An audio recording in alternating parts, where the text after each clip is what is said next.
Hello friends, welcome to best cooking. நாம் இன்றைக்கி என்ன ரெசிபி செய்ய போகிறோம்னா ஹோட்டல் ஸ்டைலில் பூரி மசாலா எப்படி செய்கிறது தான் பார்க்க போகிறோம். இது நம்ம தோசைக்கும் தொட்டு சாப்பிட்லாம், அந்த அளவுக்கு சூப்பராக இருக்கும். இது எப்படி செய்கிறதுன்னு வாங்க வீடியோக்குள்ளே போகலாம். ஃபர்ஸ்ட் ஆஃப் ஆல் நம்ம கடாயை ஸ்டவ் மேலே வச்சிடலாம். அந்த கடாய் நல்லா சூடாயிட்ட அப்புறமா நமக்கு தேவையான அளவு எண்ணெய் ஆட் பண்ணிடலாம். அந்த கடாயில் அந்த எண்ணெய் நல்லா சூடாயிட்ட அப்புறமா நம்ம கடுகு ஆட் பண்ணிடலாம். தேவையான அளவு ஆட் பண்ணியாச்சு. அதுக்கப்புறமா கறிவேப்பிலை தேவையான அளவு ஆட் பண்ணிடலாம். ஆட் பண்ணியாச்சு. இப்போ அது நல்லா மிக்ஸ் பண்ணி விட்டுறலாம்.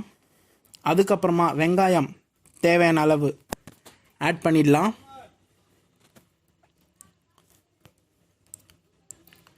ஆட் பண்ணியாச்சு. அதுக்கப்புறமா காரத்துக்கு ஏற்ற மாதிரி பச்சை மிளகாய் ஆட் பண்ணலாம்.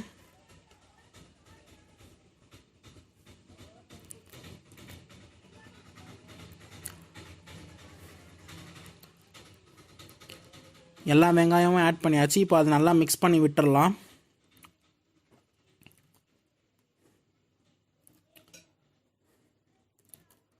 ஓகே, நல்லா மிக்ஸ் பண்ணி விட்டாச்சு. அதுக்கப்புறமா நமக்கு தேவையான அளவு சால்ட் ஆட் பண்ணிடலாம். ஓகே, அதுக்கப்புறமா நல்லா மிக்ஸ் பண்ணி விட்டுடலாம். நல்லா மிக்ஸ் பண்ணி விட்டாச்சு. இந்த வெங்காயம்லாம் நல்லா வேகணும், அது வரைக்கும் வெயிட் பண்ணலாம். ஓகே, வெங்காயம்லாம் நல்லா வெந்துச்சு. அதுக்கப்புறமா நமக்கு தேவையான அளவு தக்காளி ஆட் பண்ணிடலாம். ஒரு சின்ன தக்காளி கட் பண்ணி வேணால் கூட போட்டுக்கோங்க, நல்லாயிருக்கும், டேஸ்ட் டிஃப்ரெண்ட்டாக. அதுவும் நல்லா சேர்த்து மிக்ஸ் பண்ணிடலாம். அந்த தக்காளியோட மிக்ஸ் பண்ணியாச்சு. அதுக்கப்புறமா மிளகாய்த்தூள் தேவையான அளவு ஆட் பண்ணிடலாம். அதுக்கப்புறமா மஞ்சள் தூள் தேவையான அளவு ஆட் பண்ணிக்கலாம். அதுக்கப்புறம் அதை நல்லா மிக்ஸ் பண்ணி விட்டுறலாம்.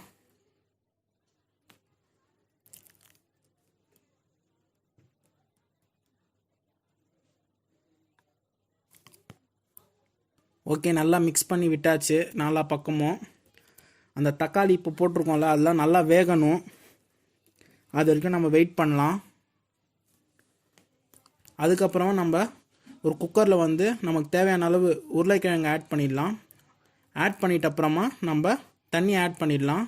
அதுக்கப்புறமா சால்ட்டு கொஞ்சம் தேவையான அளவு ஆட் பண்ணிடலாம். ஆட் பண்ணிட்ட அப்புறமா நம்ம குக்கரை மூடி வச்சிடலாம். ஒரு 3 விசில் வர வரைக்கும் வெயிட்.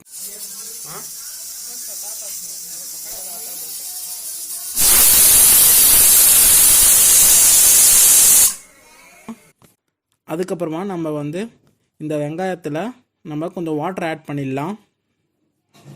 எதுக்காக ஆட் பண்ணுறோன்னா, வெங்காயம் தக்காளிலாம் வெந்திருக்காது சிலதுலாம், அதனால் கொஞ்சம் வாட்டர் ஆட் பண்ணி நம்ம அதில் வேக வைக்கிறோம்.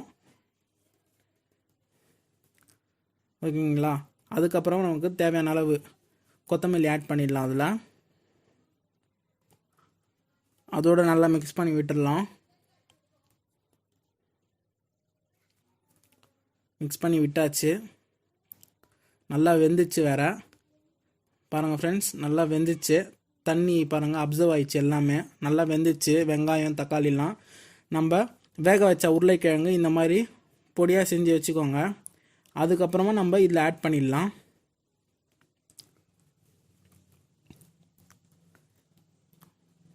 ஓகேங்களா? எல்லா உருளைக்கிழங்கும் ஆட் பண்ணியாச்சு. இப்போ நம்ம அதை நல்லா மிக்ஸ் பண்ணி விட்டுறலாம் நாலா பக்கமும்.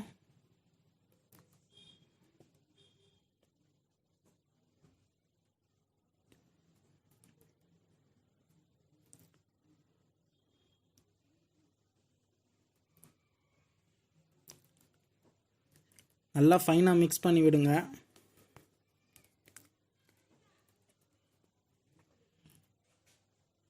கொஞ்சம் வாட்டர் ஆட் பண்ணிக்கலாம்.